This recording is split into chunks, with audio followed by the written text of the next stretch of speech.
you grow crops using irrigation, you deplete a lot of water. For example, if you eat asparagus out of season, because most asparagus in the UK is grown with a mixture of rainfall and some irrigation, but if you buy asparagus in a supermarket out of season, you're buying it from countries like Spain or particularly Peru, I think, and Ecuador, and that consumes vast amounts of water. And that dries up those aquifers, or it dries up those riverbeds. And that's the problem. So what we're going to do is we're going to use my marbles game to get you to really experience that. And then we're going to get you to figure out these problems around how do we grow irrigation, grow crops, but somehow manage it sustainably and equitably. The aim is to be finished by 4 o'clock. We're going to bring you all into a circle. Please form a circle as quickly as you can down here. So you have to get up, leave your laptops, and come and form a circle around me. Right, I'm going to pass you a handshake, and you're just going to pass on the handshake, okay? And it's going to come back to me.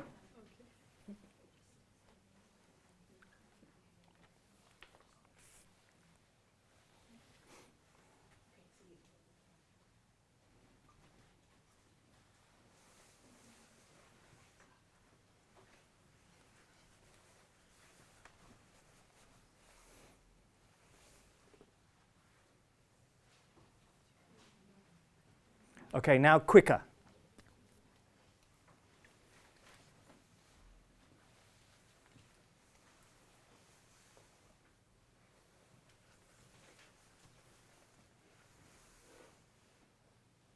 Okay, third time, so quick, okay?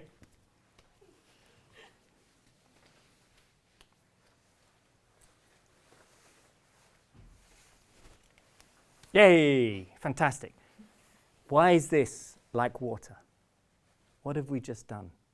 Why is it like water? Why is it like water? It's something very special. Cycle. Cycle is good. Anything else? Connection is great. Flow, thank you. Something else. Continuity. Yeah, continuity, excellent. Transport, I like it. There's something else I'm really wanting you to say. Something. What was the difference between the first one and the speed? Why was it quicker in the third time than the first time? Why was it quicker? Because each of you only took a small amount of time. When you take a small amount of time, the water goes more quickly around. So if I'm waiting for my water at the end of the irrigation system, and I'm waiting for 10 days, that's because further upstream, people are taking too long with their water. And timing and water flow are connected. You never really notice this in the UK or in capital cities. You turn on the tap, it's immediate. But there are many cities where you turn on the tap and nothing happens. And you have to fill a bath or a bucket because water comes on not very frequently. And when you sit on gravity irrigation systems, not pressurized, pumped irrigation systems, you have to wait. You have to wait your turn. That's why when farmers take a small amount of time, they take just the right amount of water, the water goes round and everybody's happy. Thank you very much. Now, would you like to sit facing the screens? If you want to grab that chair and then move the chair to the middle so you can face the screens. So that's my first game. The second game is going to be the one down there. And it's called the River Basin game, also called the Marbles game. If we increase irrigation, we bring governance problems. There are people, and you can go and find them, who will just write, we need more irrigation. And they never really seem to understand that that brings enormous costs. It consumes a lot of water, and it can dry up cities downstream. And that's what I'm going to try and do today, is how do we square the circle? How do we get irrigation, but not too much irrigation, and in the wrong place, and in the wrong time? We've got an enormous problem on our hands because we've also got to do that in remote rural contexts. Do you know how many civil servants work on the Environment Agency in the UK? And I know this because Nick Hepworth, who is David's boss, found out. It's about 10,000 to 11,000, and that's the size of the UK. Tanzania, I think, is about 4 or 5 times the size of the UK, maybe 10 times the size of the UK. How many, and Kenya is about the same time, how many equivalent civil servants work on water resources management in countries like Tanzania and Kenya? So we had 11,000 in the UK working for the Environment Agency. The equivalent agency has about 50. So we've got enormous countries with enormous problems, but very few human resources to actually govern those water resources. So we've got this problem about remoteness. So we have to find ways of handing over water management to the communities. That make sense? Because there's just not enough government scientists running around opening gates, closing gates, measuring things, recording things. They're just not enough. So we've got to give that problem to local communities. The other problem is, on the left-hand side of this, we've got the UK. And on the right-hand side, we've got countries like Tanzania, which are semi-arid. In the UK, it rains all the time. Have you noticed? Good. That's called an oceanic temperate climate. And in Norwich, the city where I live, basically, you can't really tell the difference in monthly rainfall. It's always about, it's changing under climate change, but it's always been about 30 to 45 millimeters, I think, 40 to 50 millimeters, all year round. But when you go to countries like Tanzania, you get a rainy season, and then you get a dry season. You get the rainy season, where all the rivers come up in flood, and then you get a dry season. Really, it's a very, very big difference. In the rainy season, you can get flows, rivers that will go to, that will be as big as any river that you'll know about in the UK, as big as the Thames. And in the dry season, it goes down to almost nothing. We've got a fortunate situation. We've got aquifers, we've got geology, we've got pumps, we've got electricity, we've got meters, we've got pipes. We can do all kinds of things in the UK, which we can't do in remote places like Tanzania and Kenya. So we've got a very different challenge on our hands with managing water. And I first started to use this game in southern Tanzania because we realized that we had a problem on our hands with a perennial river. This was a river that used to flow all year round and then became seasonal. In other words, it used to dry up at the end of the dry season. And there were all kinds of theories as to why this river was drying up.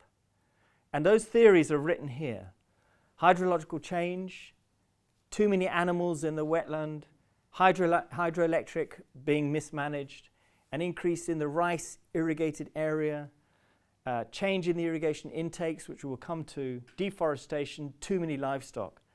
So there's all kinds of, when you've got hydrological change, you've got all kinds of people saying, well, it's climate change, or it's too much irrigation, or it's the wrong type of irrigation in the wrong place. So there's always these competing ideas, and making sense of this is not easy at all. So that's where we were working in the Usangu Basin in southern Tanzania, between Mbeya and Iringa, in that area there. And that's, when we play the game, I'm going to be referring to this case study. And this satellite image shows some irrigation. This is an irrigation system here. That's an irrigation system. And this is a wetland that's burnt off at the end of the dry season. And that's that's a wetland there. That's called the Raha wetland. And all these rivers flow south, and then that this is flowing southeast, I think. And then that drains into the wetland, and then that exits through there into the national park. So you can imagine this body of water is being used by different organizations, different interests, different needs.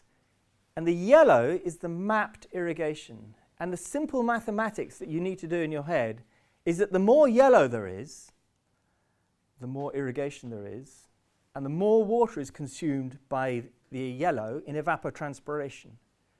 So if we have too much irrigation, then not enough water is flowing to the wetland.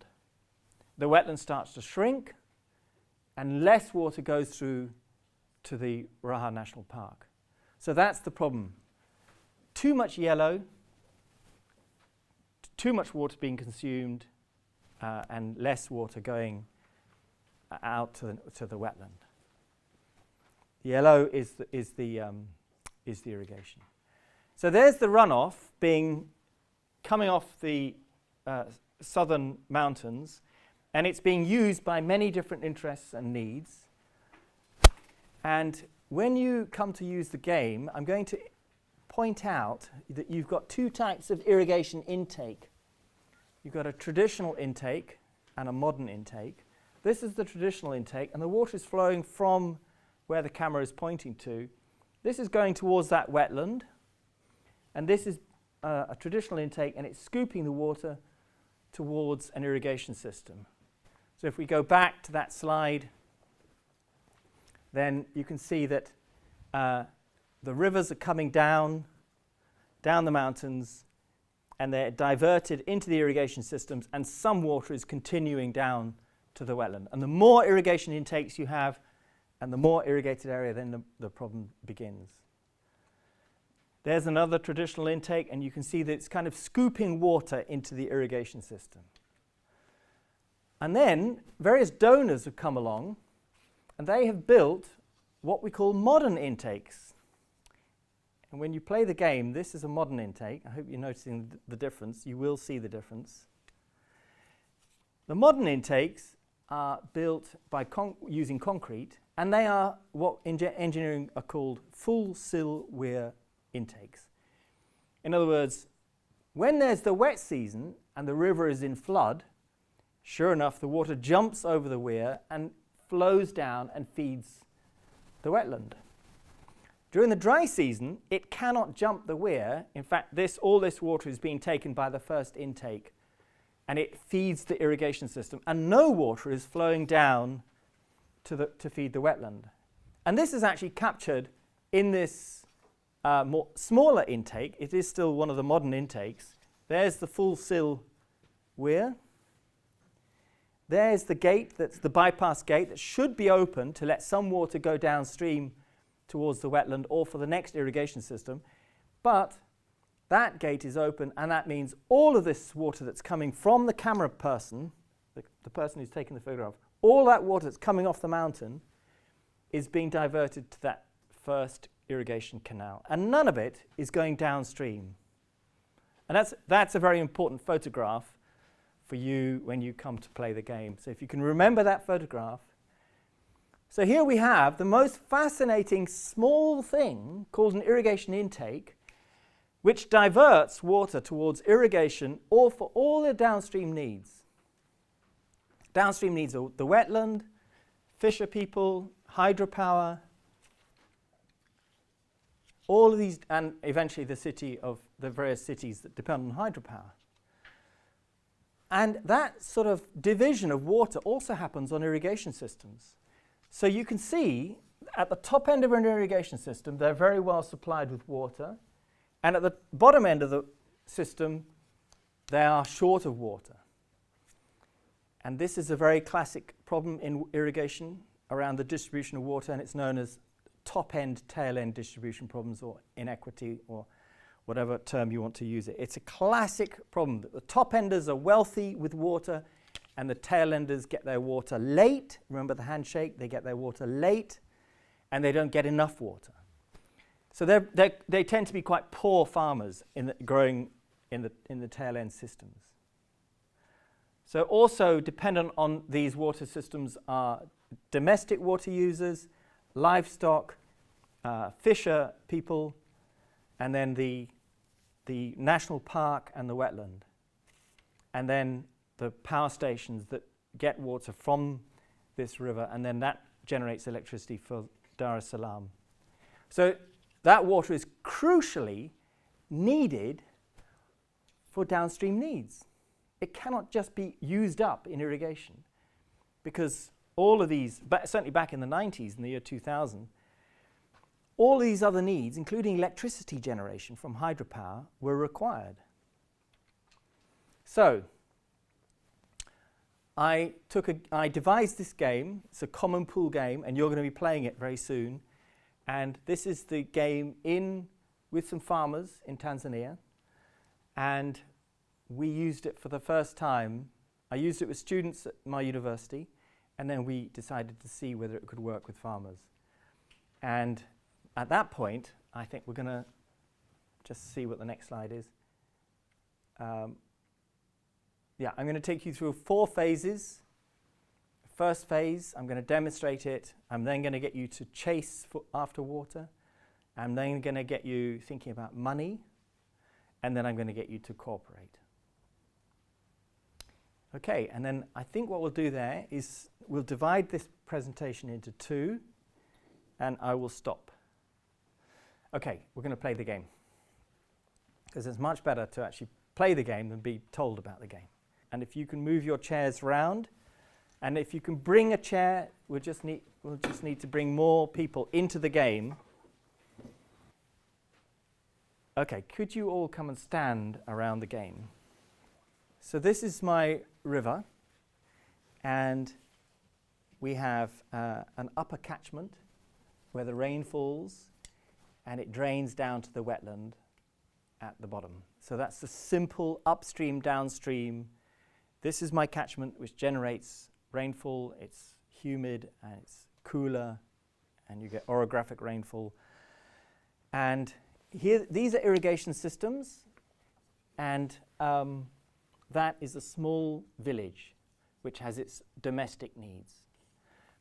And if you remember that photograph of the yellow irrigation, and that mapping was done in about 1998.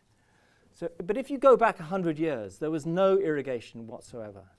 So let's go back to about 1900, and that catchment in southern Tanzania had absolutely no irrigation, because the first irrigation actually came in 1930 when the then British colonial forces or powers invited Baluchistan farmers from near Pakistan, Baluchistan, and that's when irrigation started to take off. But 100 years ago, or in 1900, there was no irrigation. And so we get a rainfall. The rainy season was December, January, February, March. And we get a rainy season, and I'm going to do something, and I'm going to ask you what happened, okay?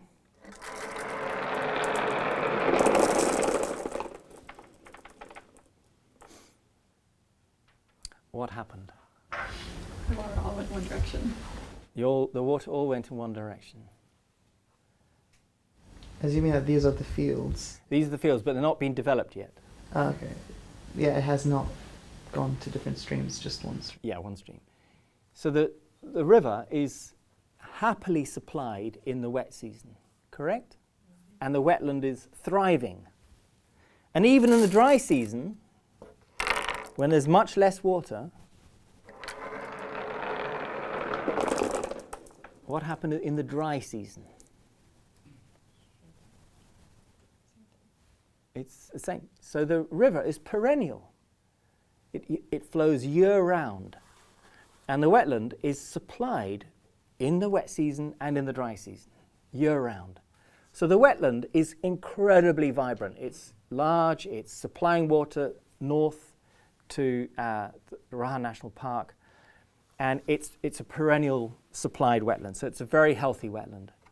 Now what we had in 1930 is that we had the beginnings of rice irrigation, and so we get some Baluchistani farmers coming, and they start to put in these traditional intakes. And could you put your, some people need to help me with my hydrological cycle, and put back so that the water returns back as clouds.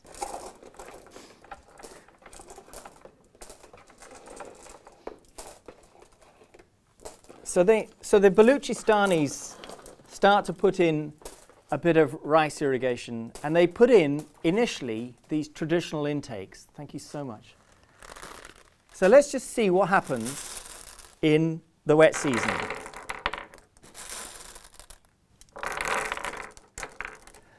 So here we are and we've rolled the clock forward, and we're beginning to see some irrigation. Remember that map with the yellows beginning to develop.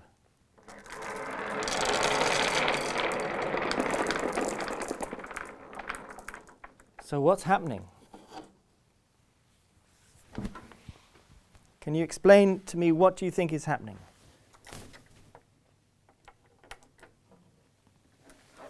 Anybody? Reduce the flow of the river. Yeah, they've used the flow of the river. And what are they growing? Rice. Rice. They're beginning to grow rice. Every unit of demand gets a unit of supply. And the wetland, did it get some water? Yeah.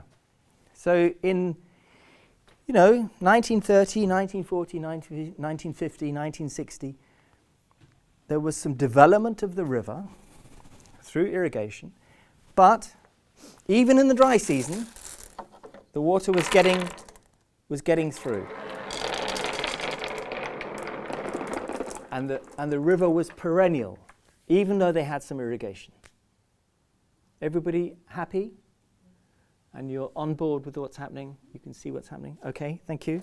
I need my marbles, please.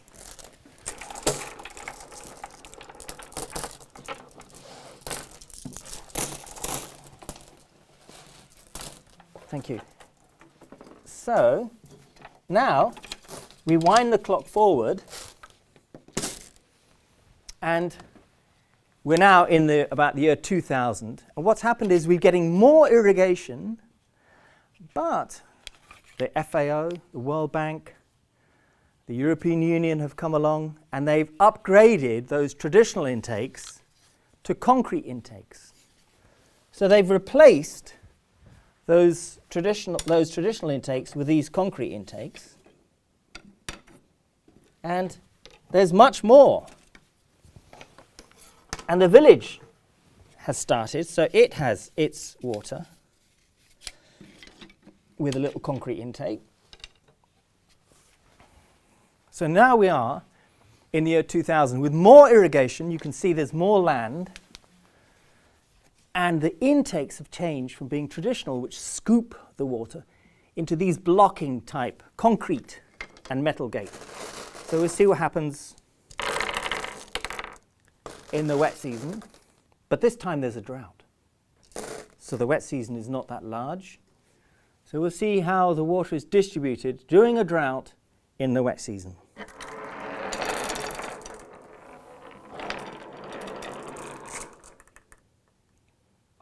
Who gets what water?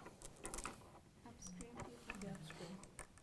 Yeah, the upstream. And how is the wetland doing?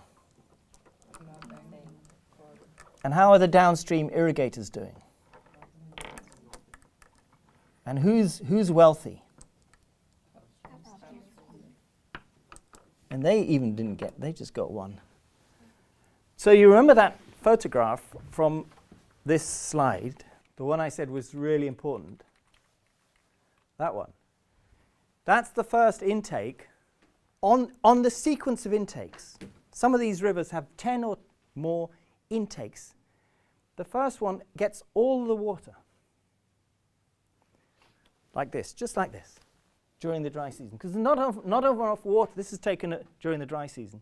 There's not enough water flowing over the weir to feed the downstream needs.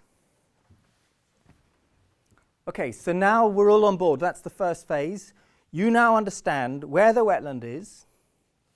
You understand where the irrigation systems are. You understand the two types of intake, traditional, which lets the marbles jump over, and modern, which blocks the water. You know that there are people in the wetland who need their water. There's a village that needs its water. And you've got these other irrigation systems. Are you all happy with the first phase? That's the training of the first phase. Now we're going to play the game, and I'm going to get you to divide into 6 groups. Why 6? Because we've got 6 interests. 1, 2, 3, 4, 5, 6. So I'm going to count and get you into groups, but it doesn't mean that number 1 is going to be here. It's just a grouping. So can you just count And you do the counting so you can memorize what number it is. 1, 2, 3, 1, 4, 5, 6, 6, number 1. 1, 2, 3, 4, 5. 6, 1, 2, 3. Great. So all the ones here, please. There's only 2 ones. There's 3 ones, aren't there? And then number 2s go here. Number 3s go here. Number 4s go here. Number 5s here. And number 6 just here, please. Can you greet and meet your fellow group member, please? Just shake their hands. So, you need to decide in your group, the task for this second phase is that you need water. I want you to be determined to get hold of water. I don't want you thinking about anybody else. This is not a cooperative stage, this is a highly competitive stage. I want you to get water, and I want you to make sure that your group gets the water, and don't think of anybody else. So you need to decide where in the table you're going to be and what type of intake will give you the maximum chance of getting water. So can you just have that discussion? Just decide where you want to be on the table. Get more efficient water, so we are not locked down at that place. Okay, by now you should have decided in your groups where you want to be and what kind of intake you want to collect. Correct? Good. Now, the next decision that you've got is you need to choose a representative in your group. So you need to choose somebody who's going to represent your group. Okay? So can you put your hands up? Can the reps put their hands up, please? 1, 2, 3, 4, 5, 6. Great. Can the 6 representatives go and stand by those 2 tables, please? Okay, are you ready? So I'm going to count from 3 down to 1, and when I get to the number 1, that's when you're allowed to come and choose your intake, and you choose where you want to be on the table. And remember, the task is get water. And you all have to be behind the line of the desk. Are you ready? 3, 2, 1.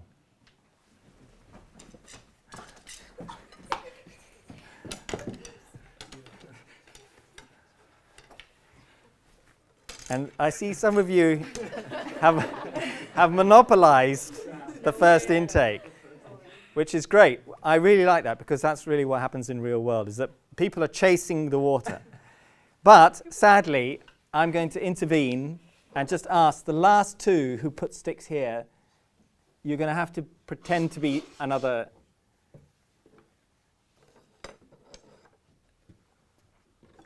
So who was? There's no sticks, or? The wetland doesn't have any sticks, yeah. Oh. So you just choose to be the wetland. Or Okay, yeah. So, are you the wetland? You have to be. Yeah, you have to be. Are you number? What I should do for the wetland? Okay, so who's this? Who's this stick? Great. So you're here. Who's this? Who's this stick? the second. Great. You're the second. Who's the third? That's us. Great. Who's the fourth? Who's the village? 6. You're the village. Yeah. Great. Who's that We are. system? Great. So you're the wetland. Okay, Well done. I'm not running fast enough. No, you're not running fast enough. That's great. No problem. So let's just see how you did, and we'll decide if you. We'll see. This wet season is quite a good wet season. Quite a lot of water. Maybe that will help.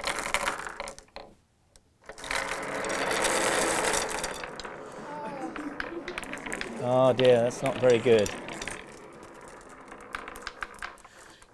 So who's happy? Who's got water? Who's in your group? Great. Can you come and stand next? You need to congratulate him. They've got lots of water. Maybe a few more go down. Who's this group? So you're happy you've got water. You can now grow something. That's fantastic. You've got a bit of water, and the villager's got one. Fantastic. So you can do some brick making, feed the chickens with water, the livestock. The wetland. How is the wetland doing? Nothing. Serious problems. Yeah. Okay, so this is what happens with this very highly competitive approach to water, is that you ran towards the table and some managed to get hold of water, others managed to get no water. What's it feel like to have no water? Feels bad. Are you no water? Yeah. Yeah. What's it feel like in the wetland? It's not wet anymore, it's dry. It's dry. So what's going on in the wetland that's now having problems? Shrinking. It's shrinking, exactly. And your species? Ecological damage. Yeah. Tourism may be declining. Great. Okay. That was the second stage. That was the search for water, okay? That's really, you became very competitive, and that was the search for water. And now, the third stage is rather than water, I'm actually going to get you to run for money. Okay, I'm going to get you to search for money. I need you to be highly competitive, but this time you're going to be interested in money. What can you do with water? I mean, how do you make money if you get hold of water? You can sell your crops. You can sell your crops, exactly. What else can you do with water? Hydropower. Hydropower, exactly. You can sell the hydropower. Livestock. You can sell the livestock. You can water your livestock and you can feed it. Great. Okay, let's now have this third stage. This is where you're still competitive because your livelihoods, you need money because it's a modern society now in Tanzania. You've got hospital bills, school fees, you've got to buy food that you can't grow yourself. There are many reasons why you need money, even in rural Tanzania. So let's put our marbles back, please. Complete the hydrological cycle. And if you can put the sticks in back. Now, can you stay in your groups, please? The same groups, just make sure that you're in the same groups. And just have a little brief discussion now about the search for money. What are you aiming to do? You need to make money. Okay?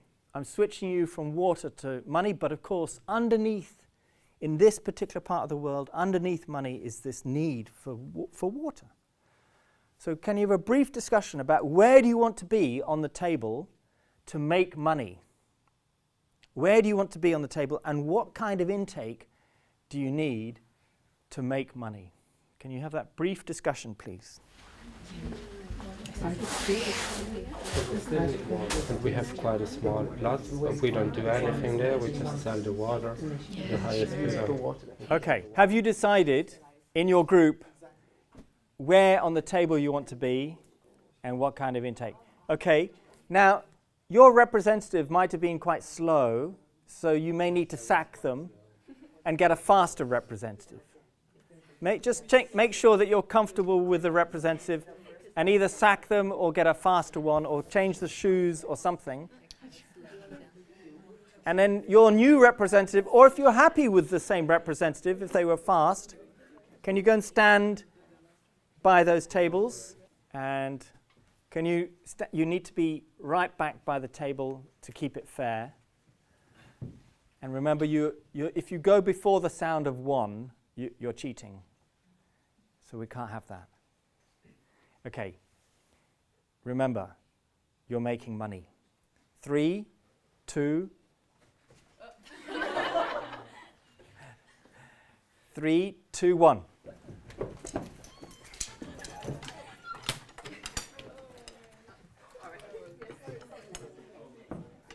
Great.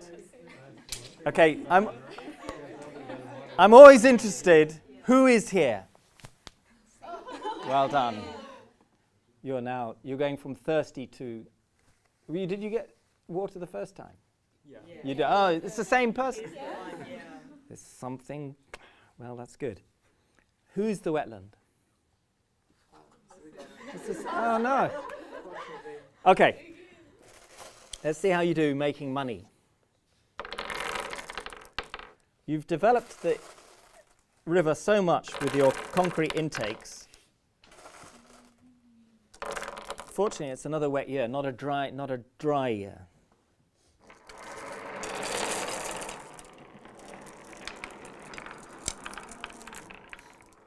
Okay, can you put the marbles in the holes, please?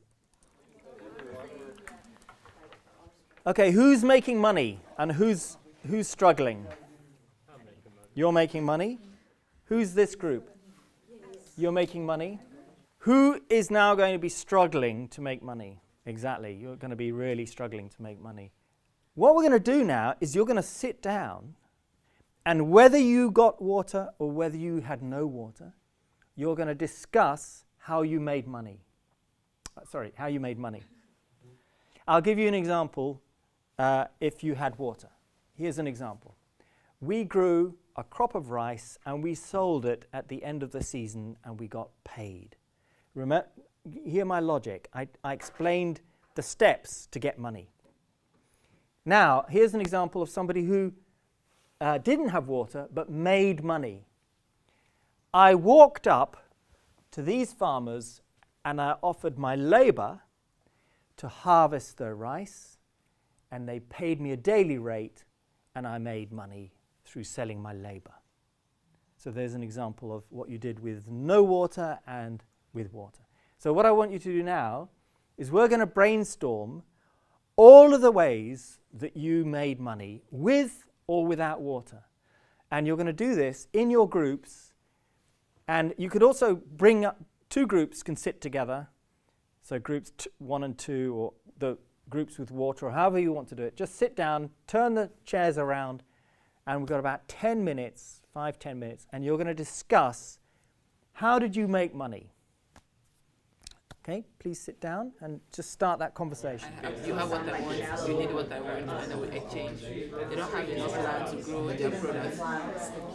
Give them part of our land to grow crops if they need, because there'd be easier access for the water to get crops. So the land next to it could be a cropland. Let's see how you got on. We might do some brainstorming, so we'll just see how you get on. So I'm going to go quickly. Give me an example. How do you make money?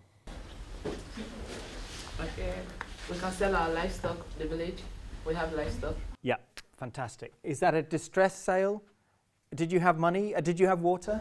No, we don't have water. So it's a distress sale. You're selling livestock because you've got no water. We also, our groups, we're this one and they're this one, so we're talking about we could potentially like kind of fund within the communities and buy excess water to feed the livestock and then sell the livestock as well. This is great, but you're beginning to think very cooperatively, which is great, but it's actually the next stage. So we're going to park that idea. This is really about how you make money if you've got water or no water, rather than sharing water and then making money. So this is a non-sharing scenario. Okay.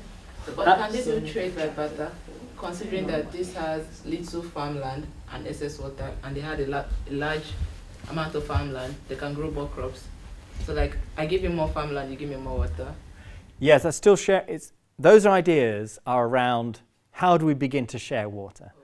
And I like where you're going with it, but it's the fourth stage. Okay. So this is really just about how do we make money, whether you've got water or no water. Anybody? How did you make money? So we can just cultivate rice and feed our livestock.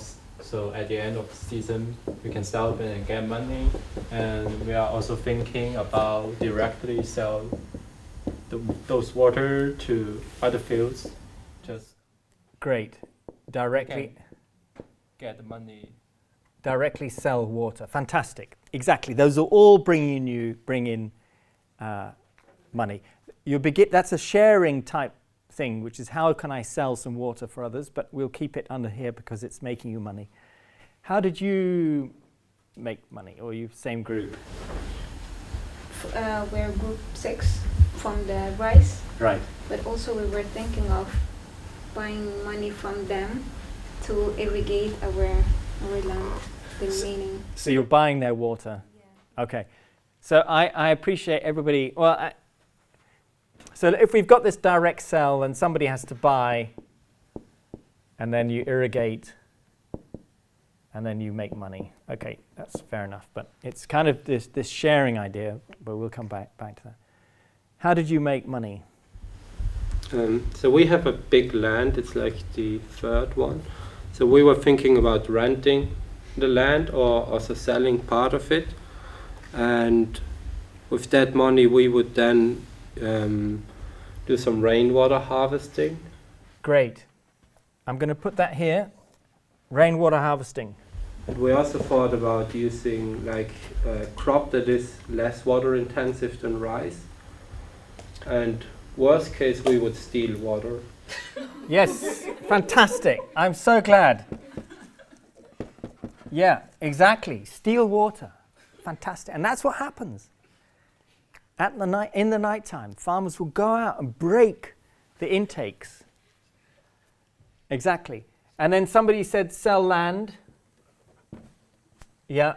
It's difficult to sell land without water, but it's like selling a house with no windows. But okay, how did you make money? This sounds a little bit funny, but we're thinking about, is it possible to attract more tourism to see the special case that the wetland is dry? Yes.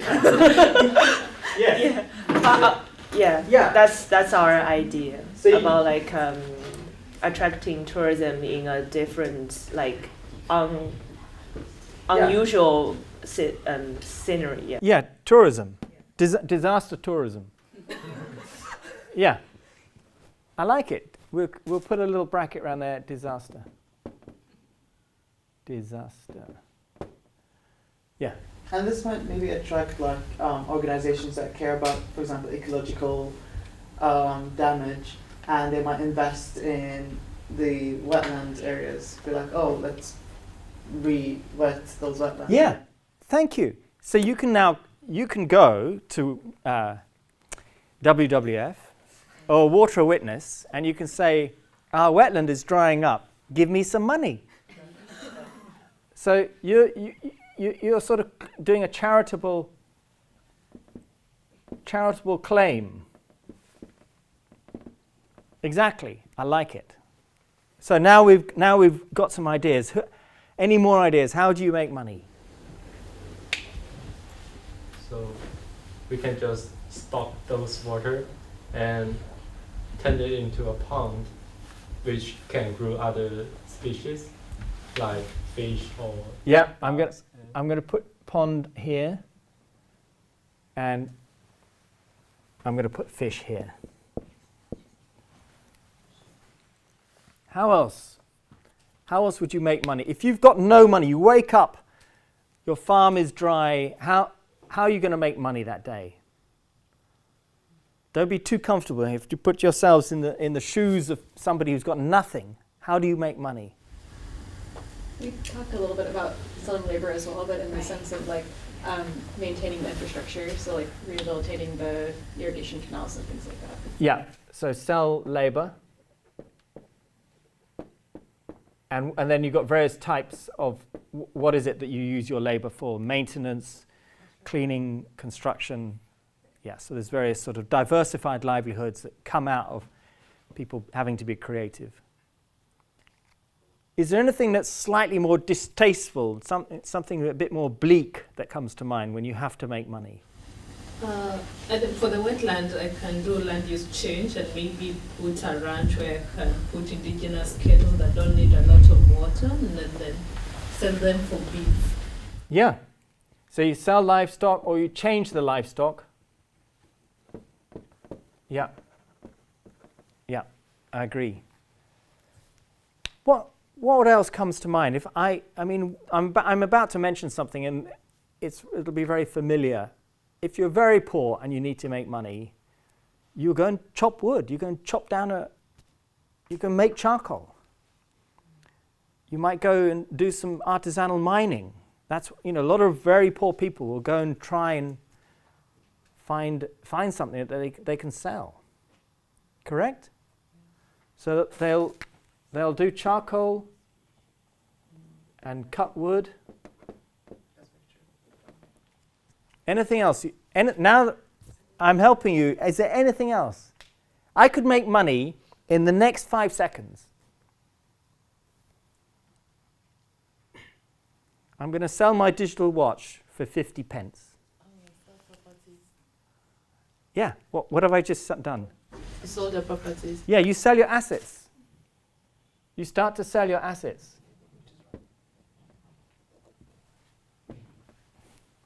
So you sell your radio, you sell your bicycle, you sell your tin roof. These are familiar things that people do during a drought. What else do you do when you have to make money? Where do you go?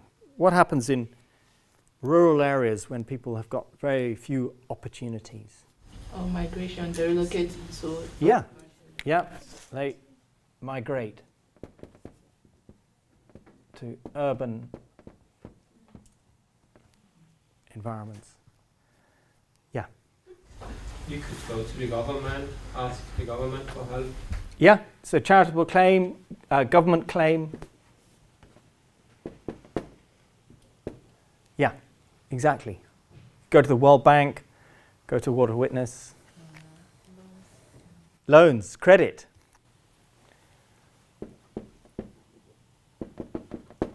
Payday loans. In the UK, they call them payday loans. When I worked in Swaziland, I couldn't believe the interest rates. That members of your own family would loan you money at the end of the month before payday came in at extortionate rates. So people are kept in a poverty trap simply because they've got no money. They have to borrow money and then they have to pay that back. Is there anything else? There are some even more distasteful things that maybe we're embarrassed to mention here, but people sell themselves or sell a kidney. It's been in the news recently. There are people in Asia who are so poor they're having to sell a kidney.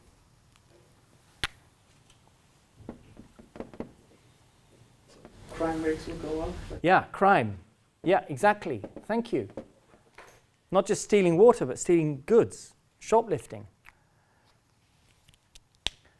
So, you can see that what I've done here is that when we've got these problems of water, poor water distribution, I've got some people who are doing very well, correct? Can you put your hands up if you were doing quite well? Yeah, and I've got some people who are really struggling on this side. Can you put your hands up if you think you were?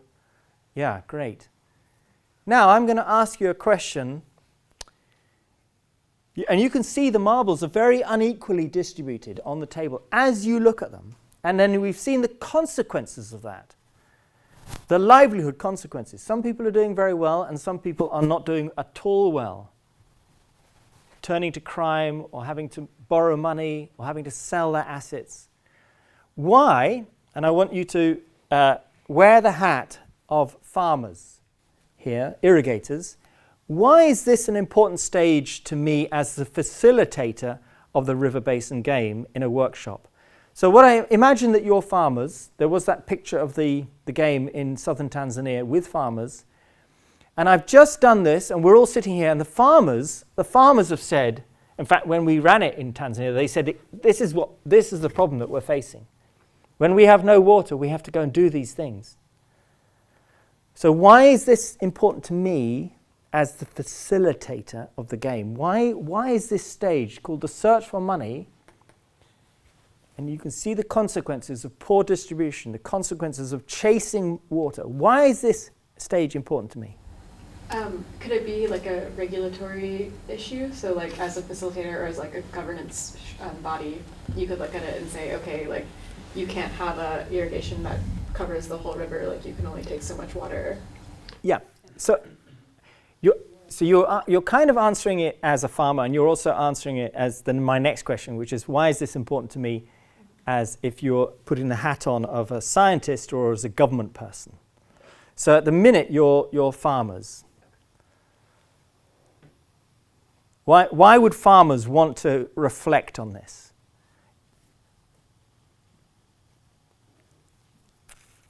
You have actually got the answer. It's just a farmer's version of that. What's going on? Why do I want to bring the River Basin game to a group of irrigators? What is my agenda? Yeah. To get them to like see the wider issues between each other and then communicate that with each other. So you've hit the bullseye. And that's exactly what happened in southern Tanzania back in 2003. In Kiswahili, in their local vernacular language, they said, we didn't realize when we take all this water that there are others. It seems such a mathematical, logical outcome that if you take all of the water, you're going to have impacts on other people. But it took this marbles game for them to express what you've just said. We didn't realize there was a wetland. We didn't realize there were people fishing. So thank you for saying that. Is there anything else? Maybe we'll come back to this because you're wearing the hats of farmers at the moment, but I want you to take off those hats, and I now want you to wear the hat of water scientists. Now, you're doing a master's degree in some version of water management, or you're doing this seminar. So I want you to wear that hat. I'm a water manager, or you're either a scientist or a government person. Why is this stage important to me? Yeah, I mean, so I think a lot of farmers, I mean, they're not really incentivized to care about the farmers that are downstream.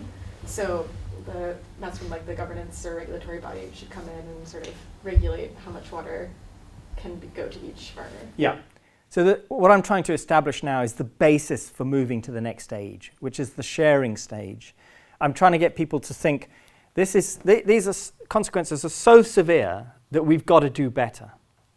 But I have another agenda. Yeah, David. I was thinking because like at the end of the day, if you want to implement something, it all comes down to power relations. And like here you can quite clearly see how power is distributed due to the access to natural resources. Yeah, exactly. And this tackling power, how do we address powerful top-enders who have water law behind them? They've paid for their water rights, and they have literally concrete behind them. How do we address that? That's the power, physical power, institutional power, and wealthy power. This is a real problem. There's one other agenda item I've got in my head, and I'm going to probably say it because I've got to keep an eye on the time. I'm basically going to plant in your heads. Now, remember your water policy people. I'm going to suggest that your water policies are not working. It's your policies that brought these concrete intakes. It's your policies that drew up water law that's not working. It's your policies that mean there are not enough government people going to visit to help these discussions. So something needs to change. We need, going back to the farmers, when you put your farmer's hat on, how do we get the farmers to think about these things? How do we work with farmers rather than farmers expecting the government people to come and solve their problems? Tricky. All right, I'm going to do something, and I'm going to enact something, and I want you to all stand around, but leave a space for Paul. I'm going to do something completely silently, and you're going to tell me exactly what I did. Okay? Ready? Watching?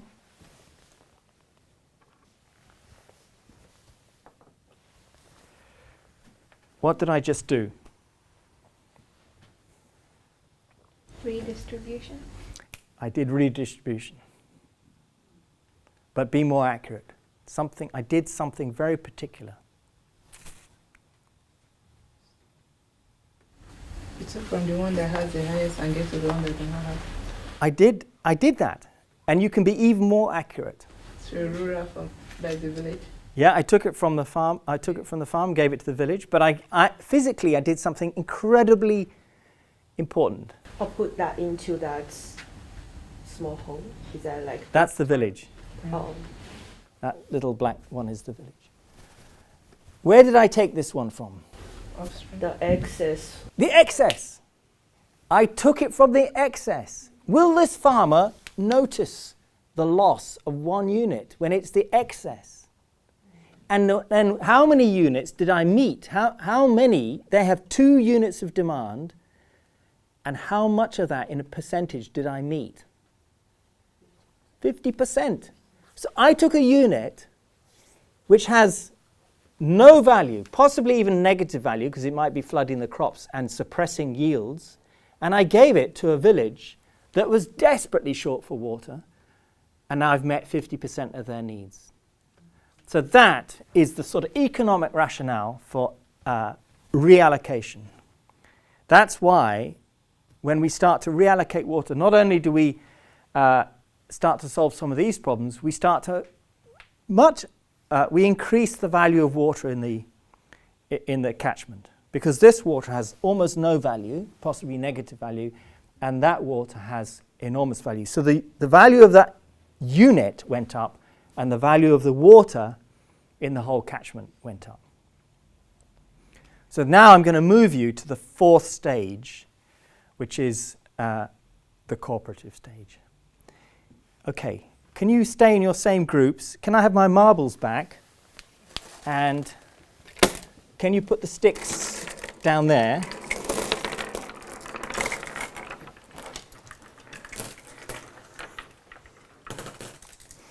Thank you. Okay. You're in the same groups. You might want to change your representative. But this time I'm going to suggest to you, you don't need to be so competitive, because you're going to use the power of negotiation to adjust and to figure out and to spread and to share the marbles. But can I have 6 representatives standing by the table there, please, from your groups? They can be slow, they can be fast. They might want to be good negotiators.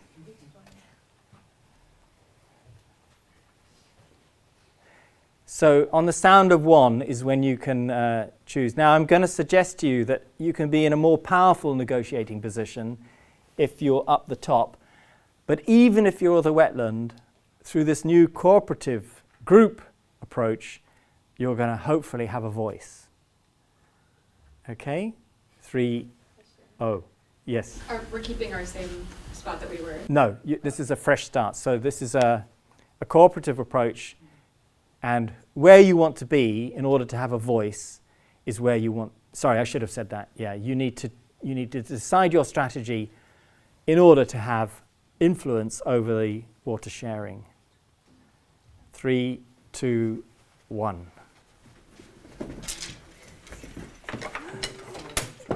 Very good.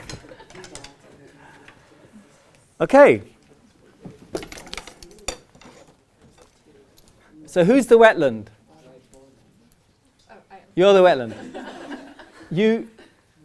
Are you happy with, you're looking upstream. This is this new cooperative phase. The wet season is coming. It's December nearly. Do you feel confident? At this point, I'm going to say something. I'm going to stop talking soon, and rather than you look to me, you're going to start negotiating, because we're going to see how well you can share the water. And you might decide to do this cooperatively. You might decide to give this person the voice. You might decide to give the wetland the voice.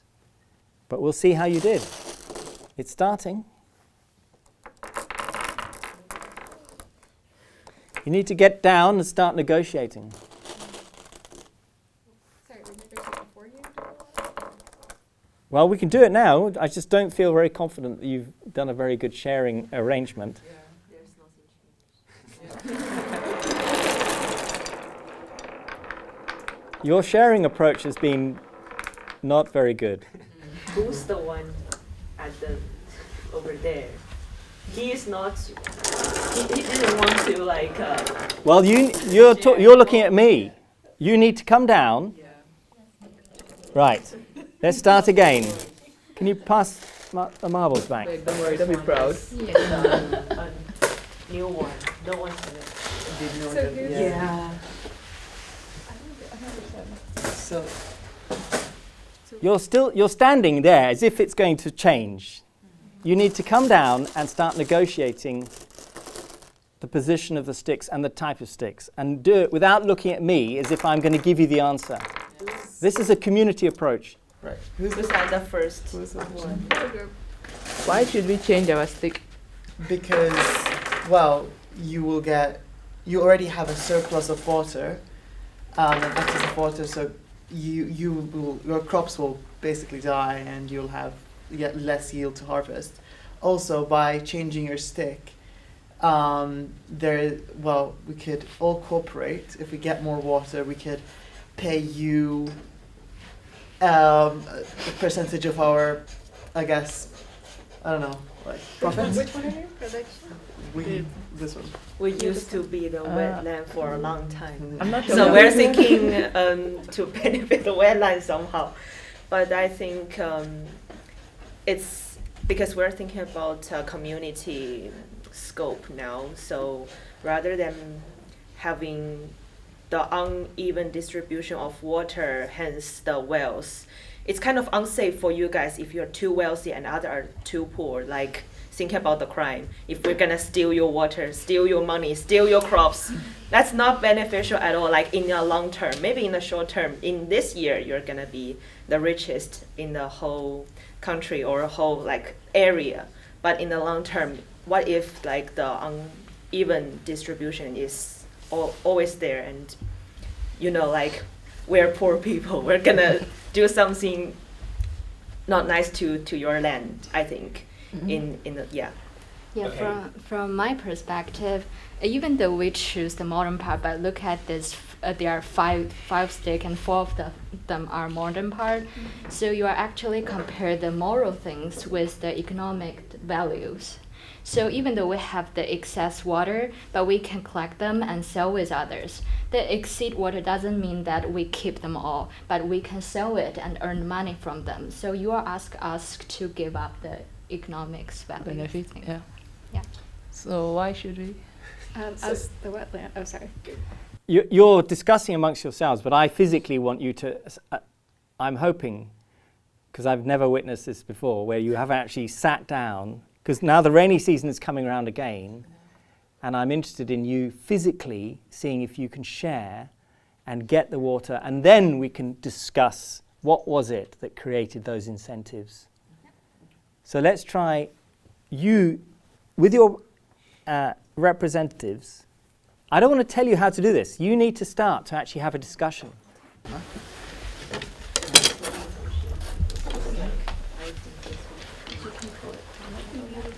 Yeah.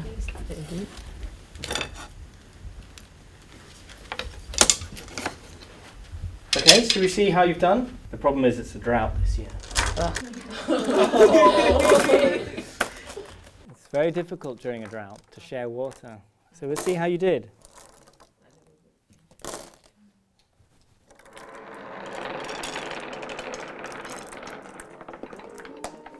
Very good. The wetland got 2 marbles. Well, you did a bit better. Do you think you could do better? One more go?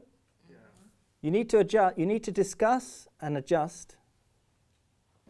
Please. Marbles back.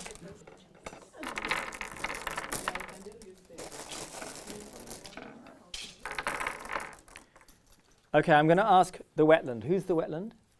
It's you, wasn't it? I want you to stand there and look up the catchment and say, are you satisfied? Do you think you're going to get water? I think so. Okay, that's good. Let's see what happens. Thankfully, it's a wet year again.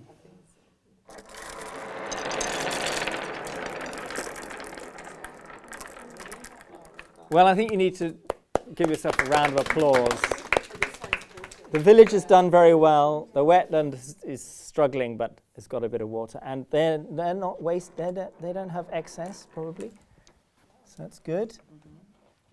You've done very well with just more or less the right amount of water here, which is successful. In fact, it's exactly the right amount of water. How about that? Well done. So you've now moved into this more cooperative stage. And what we're going to do now in the next 10 minutes is you're going to have, in your groups, you're going to sit down and you're going to brainstorm what is it that you did that underpinned this more equitable approach to water. And there's two types of answers, and don't worry if you don't know which is one. One type of answer is kind of social, institutional, soft issues, software type issues, and the other one is kind of hardware, technical issues. I'll give you an example of the first one. And this is where you would say, well, I'll tell you what we'll do is we'll set up a water user association, a WUA, and we'll give the wetland the chair of that body. So that's an institutional solution, and then a technical solution was actually somebody already mentioned it, which is that we'll use crops that use less water, because that will help drive this more fair sharing approach. Okay, so please sit down in your groups, and I want you to brainstorm ways of sharing water, ways of moving away from that competitive approach to this more cooperative approach. If we meet It's like everyone like takes a step we back can to give her make full use of So we that gave water, Willing to which that's take really wastewater so we can Depending on how the river is placed, there could be negotiations on how much each land is going to get water. Let's do some brainstorming, because we've got to keep an eye on time, but can you give me just one example, and then I will try and classify it. So I've got my kind of social over here, social and institutional, and then my technical here. So how did you share water? So we were actually thinking more like in the economic sense. So we were thinking, if we're able to get water, we can provide more jobs in like fishing industry and things, which could be attractive to others that live in the region who might want to work in those jobs or in tourism. So I guess that would be maybe social. Yeah, it's kind of broader economic rationale for sharing water. Right. So it's a sort of economic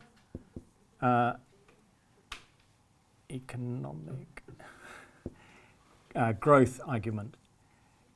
That's fine. That will be the backdrop to this, which everybody would sign up to. But how did we actually get those units of water to move to people downstream? Remember, the top enders are powerful. They've got all the water. Yeah. Okay, so although it was lucky, we had all our complete, so we just used that to our advantage and said we use technological advancement. So we calculated the exact restriction of water we need to allow the excess to go to others. Exactly. So your technical solution is you meter and you calculate your demand, and then you fix your supply for that. Correct. That's actually not very easy to do in the real world. But it's exactly the kind of, it's a really powerful starting point. How do we get to figure out what our real demand is, and how do we then meet that through our supply? Any other ideas? Yeah. We used the same approach, just in order to, we didn't want to start upstream demand, we want to start with the downstream demand. And that's why we set up a minimum ecological flow, so the wetland would always have sufficient water, and then setting the priorities. Second priority would be the village, and then we would go further upstream. Fantastic. You've actually said two things. So your ecological flow,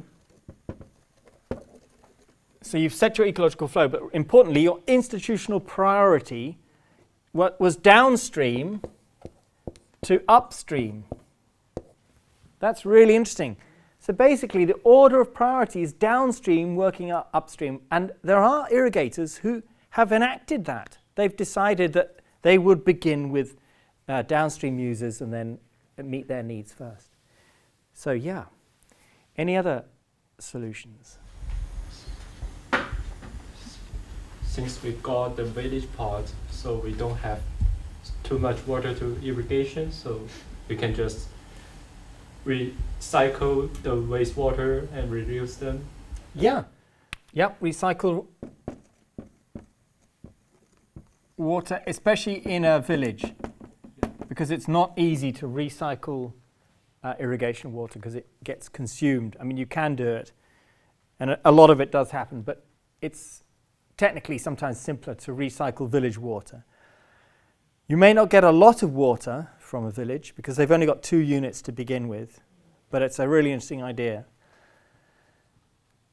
Yeah. In our group, we were thinking of, because the amount of water would not be sufficient for all the rice, the first option was changing to another crop using like a lot less amount of water, and the second option was cooperate with the village because we are neighbors, maybe shift some of our land to livestock livelihood.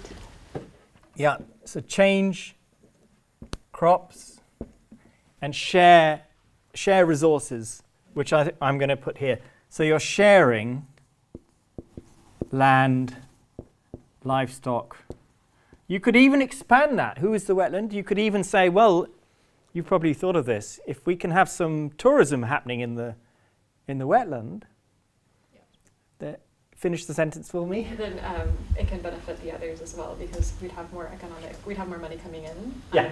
And we can share the wealth with Yeah. others. And tourism might bring foreign exchange in, dollars, euros. So if we can send water down to the wetland, there's an economic incentive because the resources, there's benefit sharing.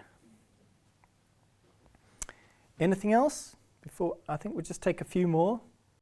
Depending on the seasons and depending on how much certain lands get water, we can basically what we can do is share the land between the farmers and then divide the crop if that's like a possibility between farmers. If that's like a thing they could do all together, where like crops from certain farms would be shared, the land would be shared and then distributed between different, and then the labor could be from different farms in one land.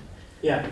Like that kind of thing. Yeah, I think a highly social engineered approach may not make sense to some farmers, but underpinning some of this would be what are the drivers towards not a particularly equitable sharing? And it's where farmers get access to land and access to water. So how do you distribute that land and how do you distribute that water? I don't have a lot of time left, but there are examples. There are different ways of saying what you've just said, different examples of making sure that farmers curtail their land use. And yeah, what you haven't mentioned is dams, to build reservoirs or to put in boreholes, which is always interesting to me. I'm not looking that you say that, but it's often an idea that comes to the fore, which is these are all examples of what we call demand management. How do you reduce demand and get that excess downstream to others? And of course, there is a whole body of thought around, well, if you're short of water and you've got wet seasons and then dry seasons, you just build some dams because then you can trap the wet season water and then you distribute it during the dry season. Sounds simple, huh? It's not, as you can guess. And also, as David hints, when you've got groundwater, it's often a search for the deeper boreholes, literally a chase to the bottom as you mine those boreholes. So if you don't have curtailing demand, if you don't constrain your demand, even if you build dams, there's always much more land than there is water, especially in sub-Saharan Africa. So that's the problem, which is how do we curtail demand? There are plenty of other ideas that you haven't come up with. How do we price water? How do we price land? How do we price labor? How do we think of technologies like drip irrigation, which is some people are a fan of. I'm not particularly a fan of drip, but it's a bit like dams. People always come up with the idea, why don't we have drip irrigation to use less water? Okay, in the last 10 minutes, I'm going to go through my final few slides, and then I'm afraid that'll be it. But thank you very much. You've done the marbles game. Great. Well done. Can you stay where you are? Because I might do some thought experiments with you. But just make sure, if you just turn your chairs around so you can see the screens.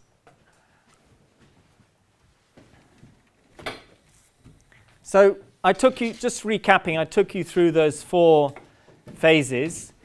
I did you a demonstration. I did the second stage, which is the water-seeking strategies. I then did the third stage, which is the money-seeking strategies. And then we had this sharing approach. And that's a photograph of us actually running the game.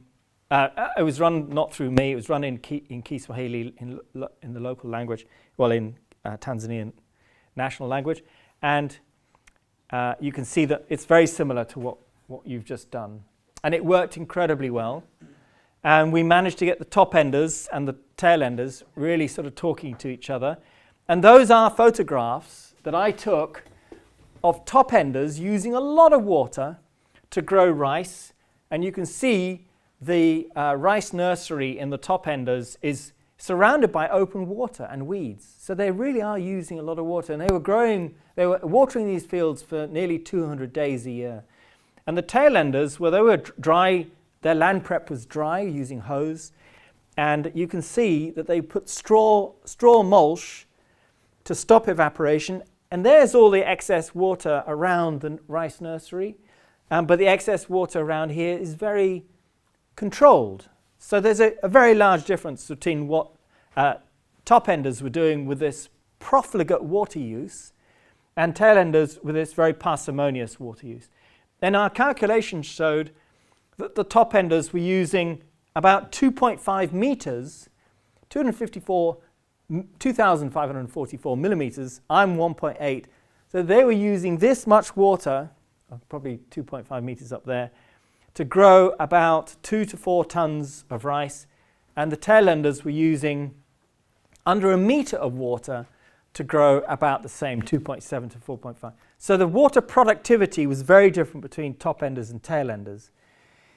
The really fascinating thing is that we had the same breakout groups with the farmers that you've just done, and they would write up their ideas, but they wrote up their ideas in their language, in Kiswahili, not with me, the external expert, driving the agenda. So I wasn't saying things like, well, you need drip irrigation, you need to build dams, you need to have water law. It was all their ideas. And they were figuring out themselves, what is an example of a farmer who uses less water?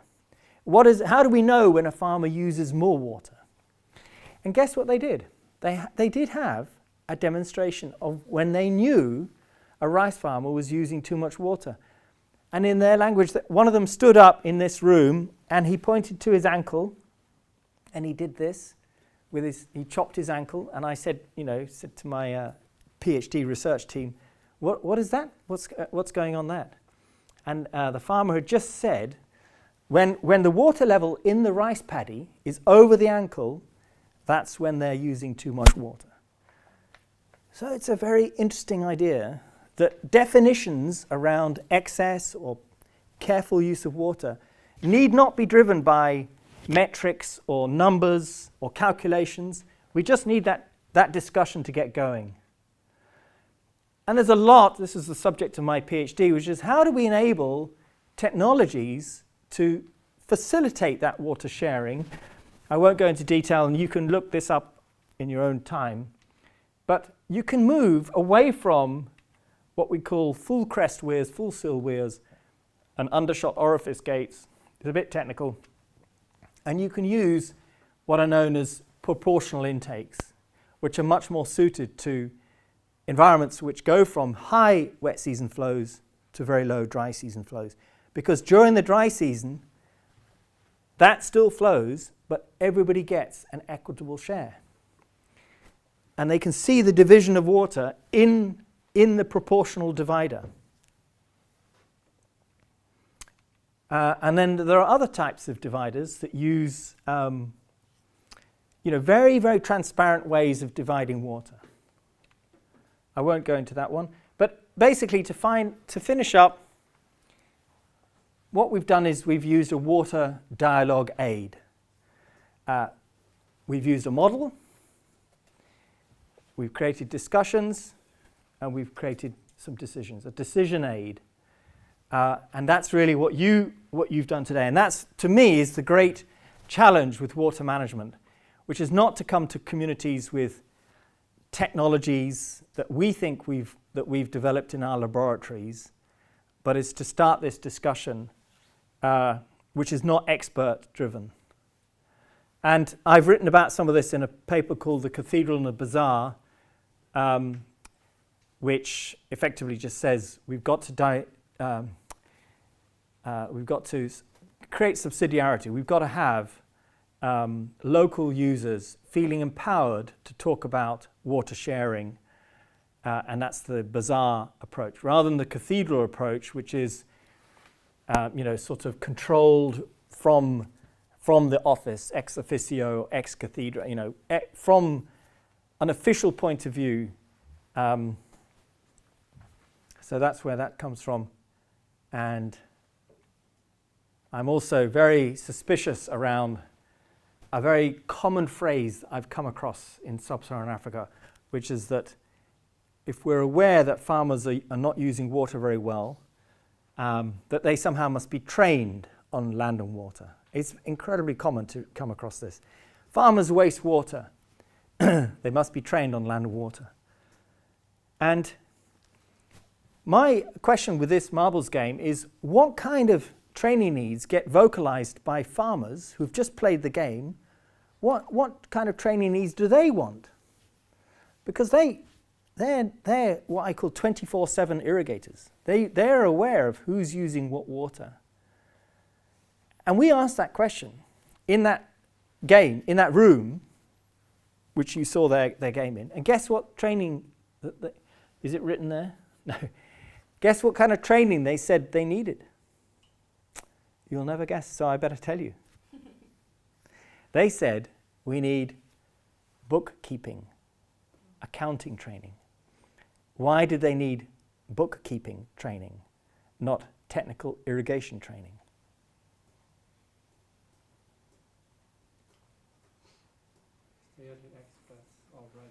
They're already really steeped in water. They do need discussions on water because there's certain physical things that are holding water back up towards the top enders, which I'm going to demo now very briefly. But once you start to cooperate around a system, you're all beginning to chip in your money. Somebody gets appointed as the bookkeeper, and that is where this institutional strengthening starts to happen, which is around the finances of spending on an irrigation system. Who's contributing and what do you then spend on? So I'm going to do a little demo about physical infrastructure. And I'm not going to waste time moving you, but I'm going to imagine that you're on an irrigation canal and you're the top ender. Okay, like the handshake, you're at the beginning and you're next. You don't need to do the handshake. So the water shares down the canal and then goes this way, and you're the last person in the queue. You're the tail ender. What's your name, by the way? Lindsay. So Lindsay is, and your name? Wong. Wong. Yeah. So Lindsay is the water short person, and you're water rich. And Lindsay's getting her water late, and a very small amount of water. She's at the tail end. So she's had enough of this. She wakes up and I've had enough. And she walks up this long canal up to see Wong and says, Wong, knocks on his door, you're stealing all your water. I can see how deep your water is in your fields. And Wong rightly says, wait a moment, there's all these other irrigators on the canal. And Lindsay is confused because she said, of course, there's many, many irrigators, and they're all like that handshake at the beginning. They're all taking too much water, little by little. I don't know who to blame. So one idea is you just add more canals. Canal density is a very good way of beginning to apportion water more equitably. Of course, there's more than that. But if you Google how to save water on irrigation systems, which you're welcome to do, you will never, ever read about canal density. Never. And if you go to this satellite image, there are no canals. There's only one canal, that's a stream, but there are no canals. The minute you start to introduce canals and apportion this place into zones which have a ratio of area to flow, then you can begin.